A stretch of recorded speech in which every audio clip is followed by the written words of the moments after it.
आज जम्मू कश्मीर की आइन साज असम्बली में MLA बुद्दुल जावेद इकबाल चौधरी ने बडहाल की वो जो 17 मौतें हैं उनको भी लेकर आवाज़ उठाई और बिलखुसूस लगातार जम्मू कश्मीर के असम्बली में कुलगाम के अंदर जो ट्राइबल नौजवानों की मौत हुई है उस मामले में भी CM साहब से रिक्वेस्ट की है कि प्रॉपर तरीके से इंक्वायरी होनी चाहिए। बहुत बहुत शुक्रिया जावेद साहब, आपने वक्त दिया। बडहाल के अंदर जो 17 मौतें हुई हैं उसके लिए आपने सवाल पूछा है, हुकूमत की जानिब से अभी तक कोई क्लियर उस पर जवाब नहीं मिला है। ये कहा जा रहा है कि 17 मौतें टॉक्सिन्स की वजह से हुई हैं, केमिकल्स की वजह से हुई हैं। इस हवाले से आप बताएँ थोड़ा सा जम्मू कश्मीर के अवाम को। देखिए, मैंने ये जो क्वेश्चन पूछा था आज हाउस में, तो मिनिस्टर साहिबा ने उसका बड़ा तफसील में जवाब दिया है। ये सवाल बहुत पहले पूछा था बिल्कुल, तो ये आज टेकअप हुआ है सवाल, और इसमें बड़ी तफसील आपके पास आ गई होगी कि कितने किस्म के केमिकल हैं जिनकी वजह से डेथ हुई है। ऐसे लगता है कि जैसे एक ट्रक भर के जो है डिफरेंट केमिकल लोगों को वहाँ पे दे दिए गए हैं। तो मेरी हुकूमत से यही अपील थी कि भाई इसका जो सोर्स है उसका पता चलना चाहिए, इसके पीछे कोई क्रिमिनल कॉन्स्पिरेसी है या कोई और इसमें एंगल है तो उसकी इन्वेस्टिगेशन होनी चाहिए। अदरवाइज सरकार ने तो बड़ी संजीदगी से इसको लिया है। एक बड़ी थ्रेड बेयर इसके ऊपर इन्वेस्टिगेशन हुई है, डिफरेंट लैब्स ने इस पर इन्वेस्टिगेट किया है, जैसे PGI चंडीगढ़ ने किया है, और उसके बाद IIT रुड़की ने किया है, और उसके बाद जो ICMR की लैब है जो उन्होंने इस पे किया है, और डिफरेंट किस्म के जो केमिकल पाए गए हैं। हर लैब ने अपना एक डिफरेंट जो है वो टेस्ट रिपोर्ट दी है।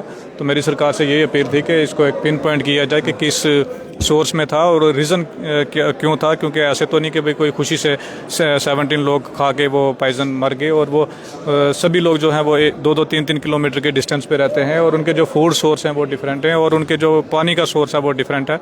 तो इसलिए मेरा जो एक खदशा है कि इसके पीछे जो क्रिमिनल एंगल है या कोई टेररिज्म का रिलेटेड एंगल है उसकी एक इन्वेस्टिगेशन होनी चाहिए। और मैंने सरकार से अपील की है और उमर अब्दुल्ला साहब से अपील की है कि आप एक रिकमेंड करें लेफ्टिनेंट गवर्नर साहब को या मिनिस्ट्री ऑफ होम अफेयर्स को कि इसके ऊपर एक CBI इंक्वायरी हो। आपने डिमांड की CBI इंक्वायरी के लिए। सर, CBI इंक्वायरी की ज़रूरत क्यों पड़ रही है यहाँ पर?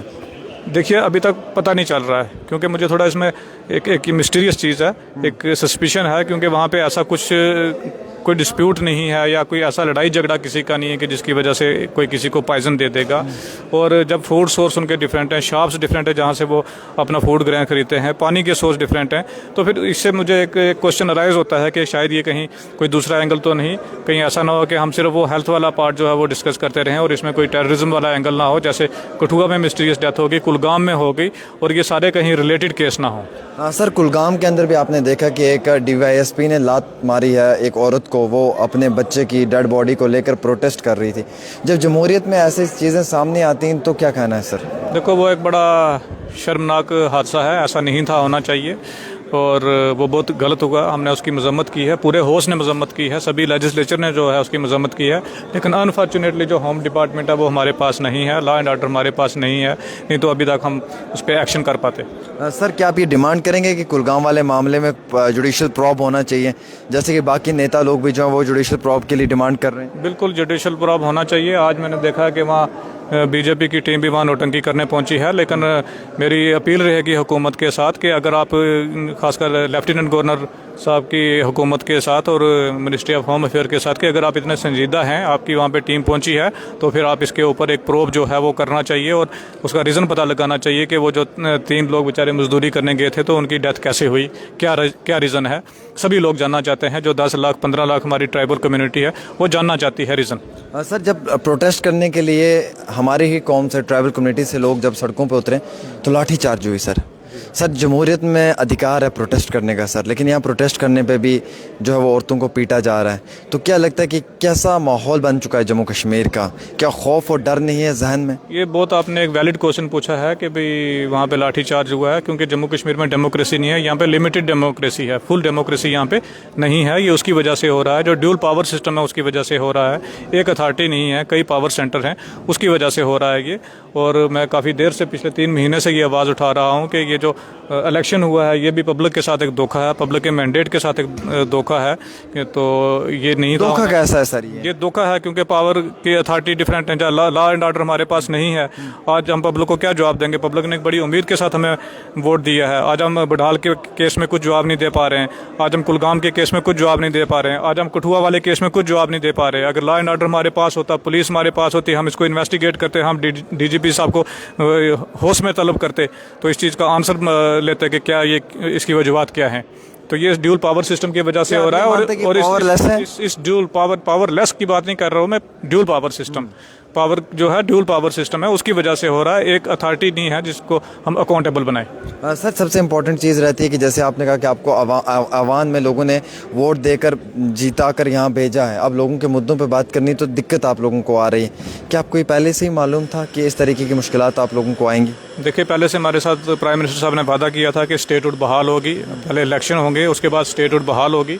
वो सन्नी देओल साहब की एक मूवी है जिसमें वो कहते हैं कि भाई तारीख पे तारीख मिली है लेकिन इंसाफ नहीं मिला है।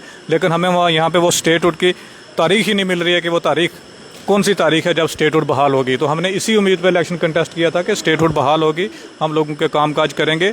आज हमारे पास जवाब नहीं लोगों को देने के लिए कि कुलगाम में जो डेथ हुई वो क्यों हुई है, मक्खन दीन की जो इन्वेस्टिगेशन आज तक क्यों नहीं हो पाई है।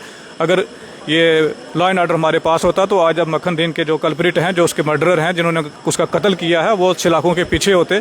जो 5 और नौजवान वहाँ पे मारे गए हैं कठुआ में, आज उसका हम पता कर पाते और करके होश को बताते, पब्लिक को बताते कि भाई इसके पीछे कौन कल्प्रिट लोग हैं। आज बडहाल के केस में हम आप जवाब दे पाते।